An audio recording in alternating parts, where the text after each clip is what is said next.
Adilabad కలెక్టరేట్ను BRS నేతలు ముట్టడించారు.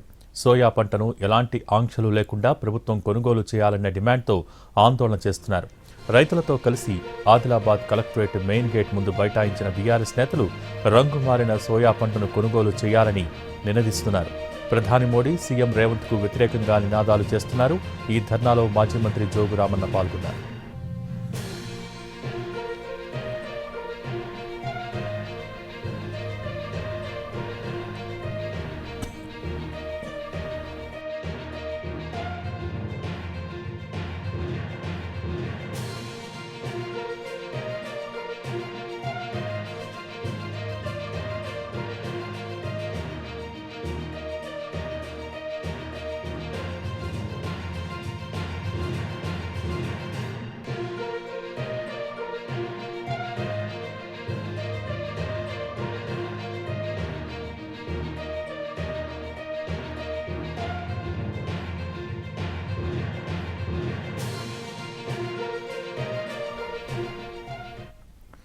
Soya రాసులు పోసుకుని పడిగాపులు కాశారు. తిండి తిప్పలు మానేసి చలిలో యార్డుల్లో ఎదురుచూశారు.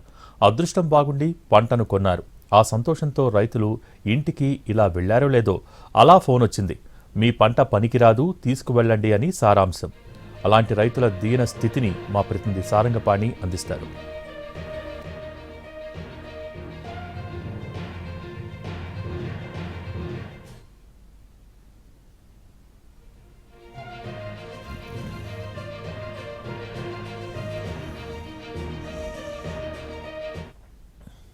రైతులకు కష్టాలు తప్పడం లేదు. చేతికొచ్చిన పంటను మార్కెట్ యార్డుకు తీసుకొచ్చి విక్రయించిన తర్వాత సిడబ్ల్యూసి గోదాంకి వెళ్ళాక మళ్ళీ నాణ్యత లేదని చెప్పి రిటర్న్ పంపిస్తున్నారు. దీంతో రైతులు చేసేది ఏమీ లేక మార్కెట్ యార్డుకు వచ్చిన తమ బస్తాలను మళ్ళీ ఇళ్లలోకి తీసుకెళ్తున్నారు. ప్రస్తుతం చూసుకోవచ్చు, రవాణా ఛార్జీల భారం పడడమే కాదు, ఇప్పటికే అతివృష్టి వల్ల తీవ్ర నష్టపోయిన రైతులకు దిగుబడి తగ్గిపోయింది. దీంతో పాటు ఛార్జీల మోత సైతం మోగుతుంది. ఇప్పటికే మార్కెట్ యార్డుకు తీసుకొచ్చి ఆ పంటను 3-4 రోజుల పాటు ఇక్కడే కుప్పలు పోసుకొని తిప్పలు పడ్డారు. ఆ తర్వాత పంటను ఎలాగోలాగా నాఫెడ్ కొనుగోలు చేసింది. నాఫెడ్ కొనుగోలు చేసిందనే సంతోషంతో ఇంటికెళ్లిన రైతులకు మళ్ళీ ఏదైతే మార్కెట్ సంబంధించిన అధికారుల ఫోన్ రావడంతో మళ్ళీ మార్కెట్ యార్డుకి వచ్చారు. ఎందుకు వచ్చారు, ఏంటి, అసలు ఎందుకు వాపసు వచ్చింది అనేది రైతులు ఉన్నారు, వారితో మాట్లాడించే ప్రయత్నం చేద్దాం.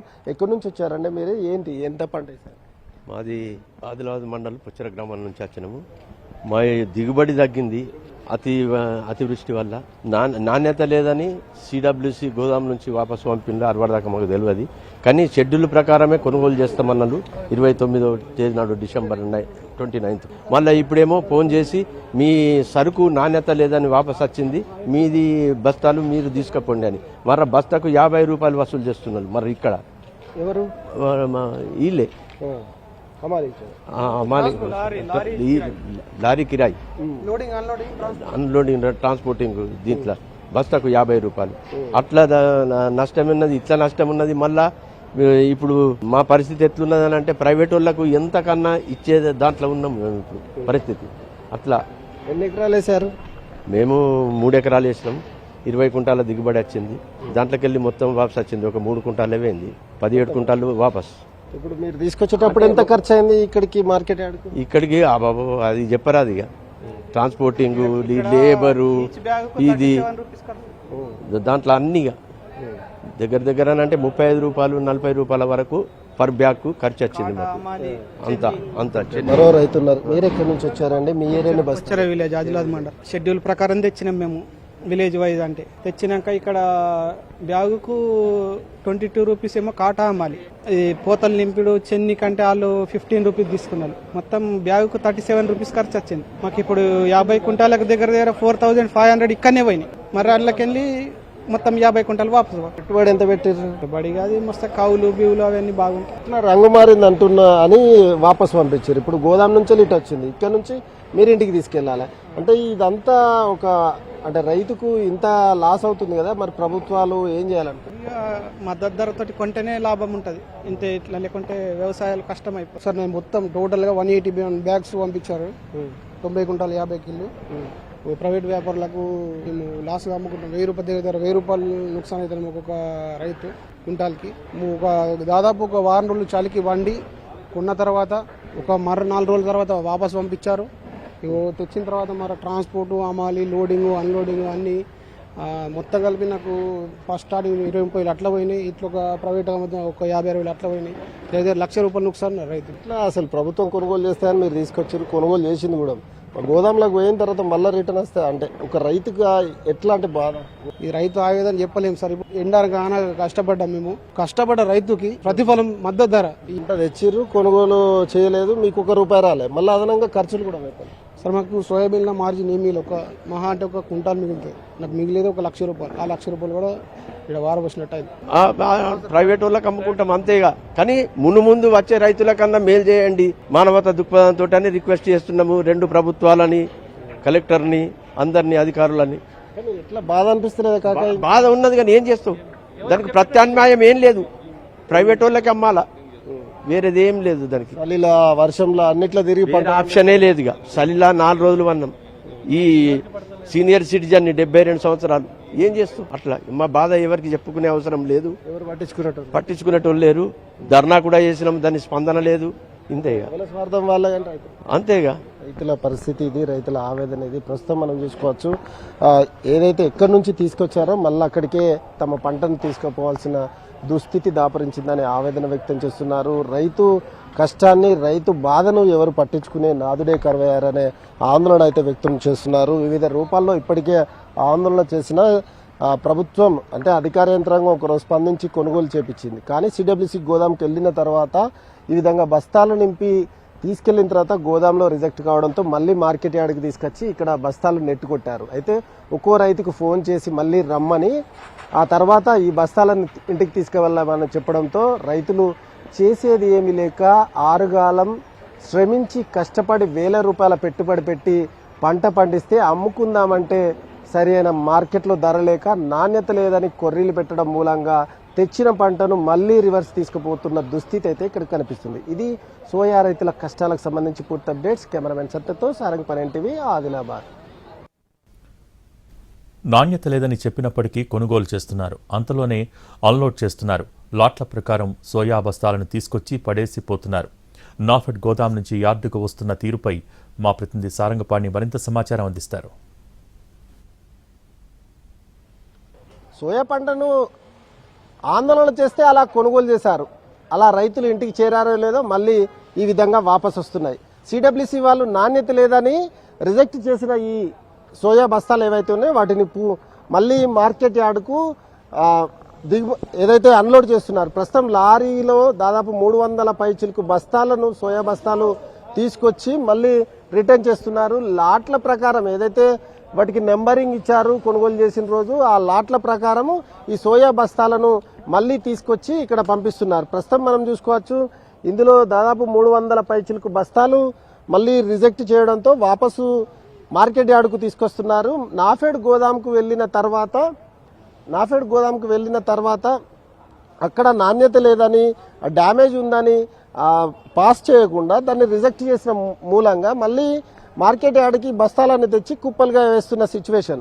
అయితే నిన్నటి వరకు దాదాపు 2,800 బస్తాలను రిజెక్ట్ చేసిన సిడబ్ల్యూసీ గోదాం ఇన్ఛార్జీలు ఇవాళ సైతం మరికొన్ని లారీలకు సంబంధించిన సోయా బస్తాలను రిజెక్ట్ చేయడంతో అవి మార్కెట్ యార్డుకు తీసుకొని వచ్చి ఇక్కడ డంప్ చేస్తున్నారు. మళ్ళీ ఈ రైతులు ఇప్పటికే ఇదివరకు వచ్చిన పంట ఏదైతే ఉందో దానికి సంబంధించి ఆ పంట సోయా బస్తాలన్నింటినీ రైతులు ఇక ప్రైవేట్లోకి తీసుకెళ్లి అమ్ముకోవడమే తర్వాయి అమ్ముకోవాల్సిన దుస్థితి నెలకొంది. దీంతో రైతులు వాటిని పట్టుకుని వెళ్తున్న పరిస్థితి మనం ప్రస్తుతం అయితే చూసుకోవచ్చు. మరో లారీ సైతం ఉంది. ఈ విధంగా లారీల కొద్ది సోయా పంట ఏదైతే ఉందో అది రిజెక్ట్ చేసిన మూలంగా ఇక్కడికి తీసుకొచ్చి ఉన్నారు. కొంతమంది డ్రైవర్లు ఉన్నారు. ఏంటండి అసలు ఏం జరుగుతుంది ఇక్కడ? ఏమైంది? ఖరాబ్ ఉన్నాయని వాపస్ ఏమైంది? ఇది వాపస్ ఖరాబ్ ఉన్నాయని వాపస్ వచ్చింది అంటే 319 682 నుంచి 319 రిటర్న్ వచ్చింది ఖరాబ్ ఉన్నాయని. ఎన్ని రోజులు పడుతుంది? అలా 3-4 రోజులు ఇలా 4 రోజులు కంప్లీట్. 2 తారీఖు బండి పోయినాయి, ఇలా వచ్చినాయి. ఇట్లా మిగతా లారీలు అంతే అన్ని బండ్లు మొత్తం బండ్లు అంతే. ఇది కూడా మిగిలిన అది ఎంత ఉన్నాయి? మా 212 అది వదలమే అంట అంతే. ఇప్పుడు ఇవన్నీ మళ్ళీ రైతులు తీసుకోవాలి వాపస్ చూసుకోలేము, అలా ఇప్పుడు చెప్పలేదా అంతే. రైతుల కష్టకర పరిస్థితి కష్ట పరిస్థితి బేకార్ ఉన్నది, బాగా బేకార్ ఉంది కష్టకర పరిస్థితి అంతే.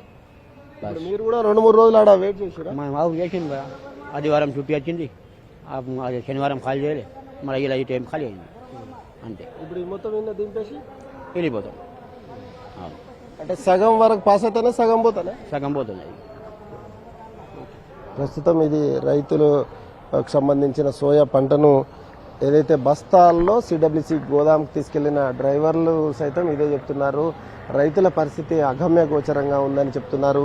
ఇక్కడ నుంచి లోడ్ల కొద్ది తీసుకెళ్తే అందులో సగం సైతం పాస్ కావడం లేదు, మిగతా అన్ని రిజెక్ట్ చేసి పంపిస్తున్నారు. దీంతో ఆ గోదాంలోకి వెళ్ళిన ఆ సరుకు ఏదైతే ఉందో ఆ సరుకును ఇప్పుడు మార్కెట్ యార్డులో అన్లోడ్ చేస్తున్నారు. ఇవన్నీ మళ్ళీ రైతులు ఇంటికి తీసుకెళ్లాలని అధికారులు అయితే ఫోన్లు చేసి చెప్తున్నారు.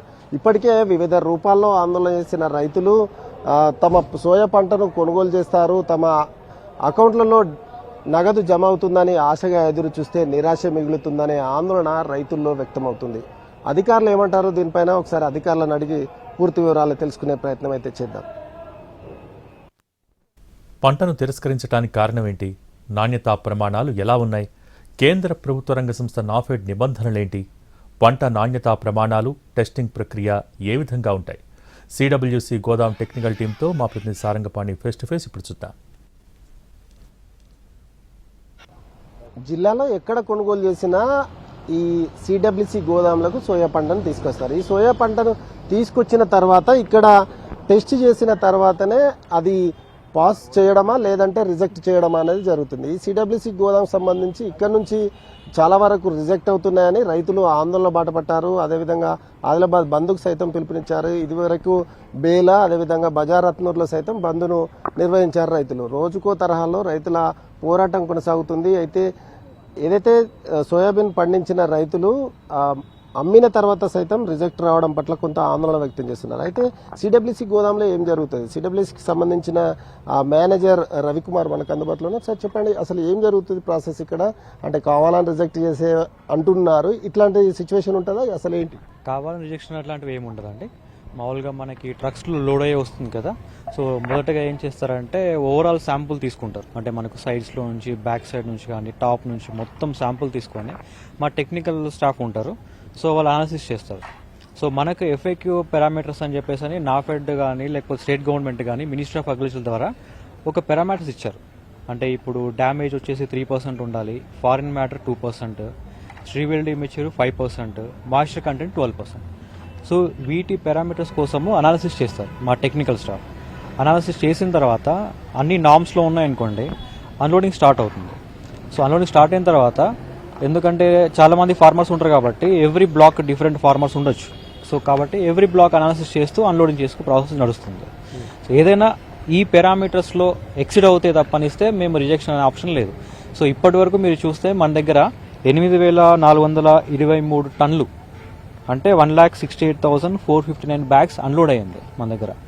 సో అలాంటి అంటే రిజెక్షన్ అనేది ఈ పారామీటర్స్కి ఏదైనా ఎఫెక్టివ్ కంటే ఓవర్ రైడ్ అయితే మాత్రమే రిజెక్ట్ అవుతుంది.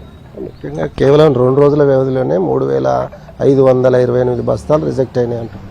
సో అవన్నీ కూడా ఎఫ్ఏక్యూ దాటిపోయిన వాటి కాబట్టే అవి రిజెక్ట్ అయ్యాయండి. ఈ 3-4 పారామీటర్స్ తోటే మీరు చెక్ చేస్తారు? మొత్తం మనకి 5 పారామీటర్స్ ఉన్నాయి. వాళ్ళు ఇచ్చిన గవర్నమెంట్ ఆఫ్ ఇండియా ఇచ్చిన పారామీటర్స్ ప్రకారం 5 ఉన్నాయి. మొదటగా మనం మాయిశ్చర్ కంటెంట్ చెక్ చేస్తాము, తర్వాత డ్యామేజ్ ఉంటుంది, ఫారిన్ మ్యాటర్స్. మనకు ఇక్కడ ఎస్పెషల్లీ డ్యామేజ్ ఎక్కువ వస్తుంది ఇక్కడ. సో దానివల్లనే మోస్ట్ ఆఫ్ ద స్టాక్స్ అని రిజెక్ట్ అవుతున్నాయి. అంటే చాలా చోట్ల అధిక వర్షపాతం ఉన్న ప్రాంతాల నుంచి వెళ్ళి అక్కడ రంగు మారిన సోయాను తీసుకున్నారు, కానీ కొన్ని ప్రాంతాలే మాత్రం తీసుకోవట్లేదు, లేదా గతంలో రంగు మారిన ధాన్యాన్ని లేదా నాణ్యత లేని ఈ సోయాను తీసుకున్నారు. ఇప్పుడు వచ్చిన సమస్య ఏంటి అంటున్నారు? ఇప్పుడైతే మనకి ఎఫ్ఏక్యూ డ్యామేజ్ ఎక్కువ వస్తున్నాయి కాబట్టి రిజెక్ట్ చేయాల్సి వస్తుంది. ఎందుకంటే మేము కూడా ఎంప్లాయీస్మే, సో మాకు కూడా ఒక సర్టన్ పారామీటర్స్ ఉంటుంది. సో వాటిని అవాయిడ్ అయ్యే మేము కూడా వర్క్ చేయాలి. ఈవెన్ రీసెంట్గా మీరు చూస్తే same government of India delivery టైంలో కానీ వాళ్ళు 10 ఏమన్నా నాన్ ఎఫెక్టివ్ ఉన్నాయంటే మా దగ్గర నుంచి రికవరీ చేస్తామని అఫీషియల్ లెటర్ ఇచ్చారు. రీసెంట్గా November 17th ఒక లెటర్ వచ్చింది మాకు. సో యాజ్ అన్ ఎంప్లాయీ మా దగ్గర పాలసీ మేకింగ్ చేంజ్ ఏమి ఉండదు.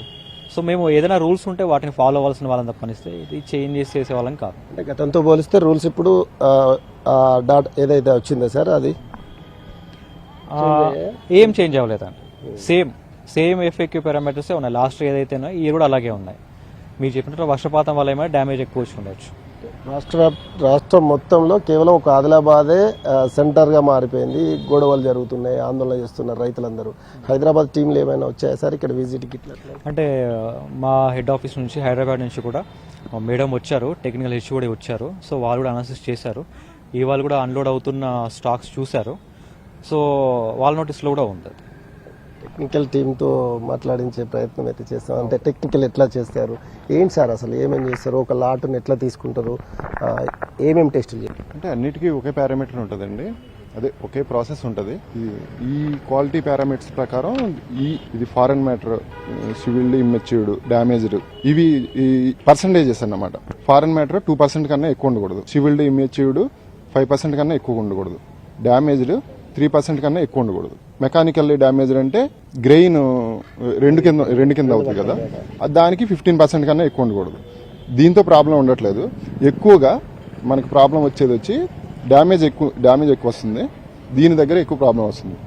డ్యామేజ్ అంటే సుమారుగా 10% పైన వస్తుంది, కానీ మనకున్నది మాత్రం 3% అలా. అంటే ఒక్కొక్కటి 10%, ఒక్కొక్కటి 20% కూడా వస్తున్నాయి. అటువంటి సిచ్యువేషన్లో ఖచ్చితంగా రిజెక్ట్ చేయాల్సిందే, మొత్తం రిజెక్ట్ చేయాల్సిందే. అందులో కూడా ఏమన్నా కొన్ని మంచి ఉంటాయేమో అని చూసి జాగ్రత్తగా ఫిల్టర్ చేసి తీసుకుంటున్నాం అన్నమాట. దానివల్ల చాలా తక్కువ మొత్తంలో యాక్సెప్ట్ చేయగలుగుతున్నాం. ఎక్కువ చాలా వరకు 10%, 20% ఉన్నాయంటే అసలు తీసుకోలేము మనం. మేము మా పారామీటర్స్ ప్రకారం అసలు తీసుకోలేము అవి. కాబట్టి అంతంత రేంజ్లో ఉన్నవి పక్కన పెట్టేసి ఒక 3% లోపు ఉన్నవి మాత్రమే, అవి కూడా చాలా తక్కువ క్వాంటిటీలో తీసుకోగలుగుతున్నాం. ఒక 500 బ్యాగ్స్ ఉన్న లారీ వచ్చిందంటే అందులో ఒక్కొక్కసారి 60-80 మాత్రమే యాక్సెప్ట్ చేయగలుగుతున్నాం ఈ పారామీటర్ ప్రకారం. అంటే ముఖ్యంగా మీరు ఒక లారీ లోడ్ వస్తే అందులో ముందుగా ప్రతి బస్తా నుంచి శాంపిల్ సేకరిస్తారా, లేకపోతే ఒక బస్తాలో 1 కిలో తీసుకుంటారా, ఎట్లా తీసుకుంటారా? అలా చేయలేము. ముందుగా ఫస్ట్ ఇనిషియల్ ప్రాసెస్ ఏంటంటే పైన కనిపించే బస్తాలు ఏవైతే ఉంటాయో అందులోంచి ప్రతి బ్యాగ్లోంచి ఒక్కొక్క పోకరు చొప్పున తీసుకుంటాం. తీసుకున్న తర్వాత ఫస్ట్ మాయిశ్చర్ చెక్ చేస్తాం. అది మాయిశ్చర్ లిమిట్లో వస్తే లారీ ముందుకి తీసుకొని, అదే మన గోడంలోకి తీసుకొని, గోడంలో అన్లోడ్ చేసే పాయింట్లో ప్రతి బస్తా చెక్ చేస్తాం. ప్రతి బస్తా కూడా ఇనిషియల్గా ఒక మనం పోకింగ్ చేసి తీస్తే కొంచెం అర్థం అవుతుంది. కొంచెం డౌట్ ఉంటే అది అనాలిసిస్ చేస్తాం. అది మొత్తం చెన్నీ మొత్తం అనాలిసిస్ చేయడమైనా, బస్తా అనాలిసిస్ చేయడమన్నా అనాలిసిస్ చేసి అది రిజెక్ట్ అంటే రిజెక్ట్, లేదు బాగుంది అంటే లోపలికి తీసుకుంటాం. అలా జరగడానికి ఒక 2 hours 3 hours పట్టచ్చు. మొత్తానికైతే కావాలని ఏ విధమైన రిజెక్షన్ అయితే లేదు. ఏదైతే నాణ్యత లేకపోవడం మూలంగానే తాము రిజెక్ట్ చేస్తున్నామని సిడబ్ల్యూసి గోదాములకు సంబంధించిన అధికారులు అయితే స్పష్టం చేస్తున్నారు. కెమెరామెన్ సత్యంతో సారంగపల్లి ఎన్టీవీ, ఆదిలాబాద్.